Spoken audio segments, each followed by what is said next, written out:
सियासत और सल्तनतों की जोर आजमाइश दिल्ली ने खूब देखे हैं। किले, मस्जिद और मंदिरों से भरी पूरी दिल्ली में आधुनिक इमारतों की लंबी लंबी सूची है, लेकिन दिल्ली की एक और खासियत है जिसके बारे में जानना जरूरी है।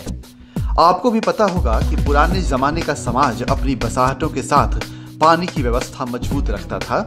साफ और सुरक्षित पानी के खजाने के लिए एक से एक नियम और कानून थे और पानी के इन्हीं खजानों पर सबका समान अधिकार रहता था। बावली भी पानी के भंडारण की एक अद्भुत विधा थी और दिल्ली में तो अनगिनत बावलियां थीं।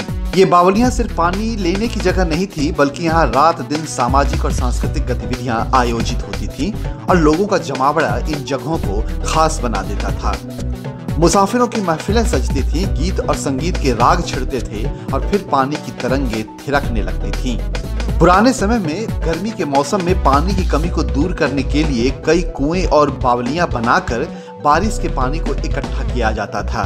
पानी के कुदरती ठिकानों के सूख जाने के बाद जलापूर्ति में इन कुओं और बावलियों की अहम भूमिका होती थी और तब के राजा महाराजा, जमींदार और समाज के धनाढ्य बावलियों, तालाबों और कुओं का निर्माण करवाते थे। दिल्ली की ज्यादातर बावलियां टूट गईं, नष्ट हो गईं, लेकिन 16वीं सदी की 3 बावली आज भी जिंदा हैं। ये बावलियां हैं राजों की बावली, लोहा हेड़ी बावली और अरब सराय की बावली। राजों की बावली की कहानी कहने से पहले आपसे अनुरोध है कि इस चैनल को सब्सक्राइब कर लें, साथ में बेल आइकॉन जरूर दबाएं ताकि हमारे हर वीडियो का नोटिफिकेशन आप तक पहुंचे। आज आप हैं राजों की बावली के सामने। लगभग 500 साल पुरानी इस बावली को राजों की बावली इसलिए कहते हैं क्योंकि इसका निर्माण राजमिस्त्रियों ने अपने संसाधनों से किया था, ऐसा कहा जाता है। इतिहास के मुताबिक सिकंदर लोधी के शासन में दौलत खान ने इसे 1516 ईस्वी में बनवाकर पूरा करवाया। यह वही सिकंदर लोधी है जिसने निर्धनों के लिए मुफ्त भोजन की व्यवस्था कराई, जिसने खाद्यान्नों पर से जकात हटा लिया और भूमि में गड़े खजाने से कोई हिस्सा नहीं लिया। यह आश्चर्य की बात है कि उन दिनों ऐसी कौन सी इंजीनियरिंग थी जिसके बूते अरावली की चट्टानों को काटकर जमीन या पहाड़ के अंदर 3 मंजिला इमारत तैयार की गई होगी।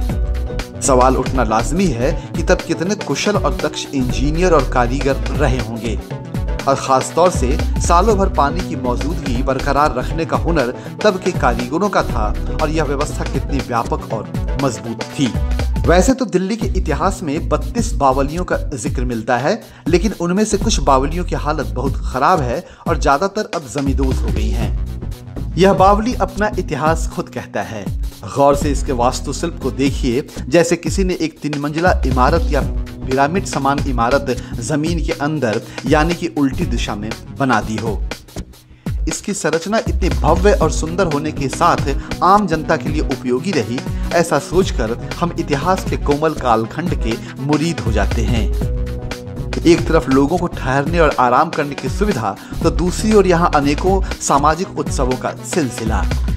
दुनिया के तमाम इंसानी समाज में नदी, तालाब यानी पनघट पर जल भरने का काम अमूमन महिलाएं अधिक करती रही हैं। यह सिलसिला आज भी है। यहाँ भी तब के समाज के विविध तबकों की महिलाएं आती होंगी, बातें करती होंगी, गीत गाने गाती होंगी। यहाँ रिश्तों की मस्तियां, ठिठोलियां, मान और मनुहार सब कुछ चलता होगा साथ साथ।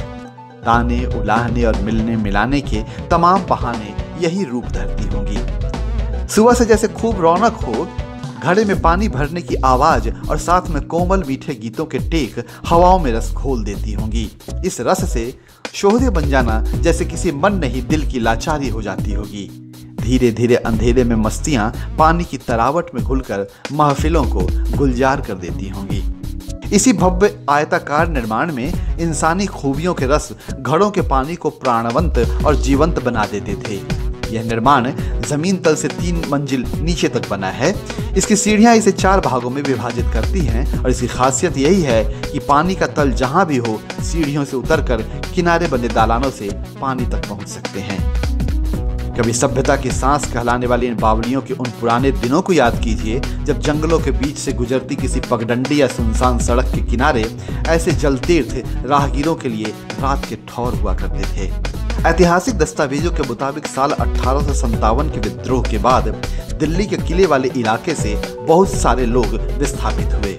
उसी दौरान इस बावली के इलाके में राजमिस्त्रियों के परिवार रहने लगे थे और यह स्थान इसीलिए राजों की बावली के नाम से मशहूर हुआ था।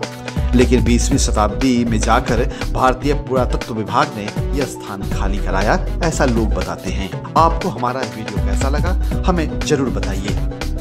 अगली बार फिर अतुल्य भारत के किसी नई जगह नई कहानियों के साथ।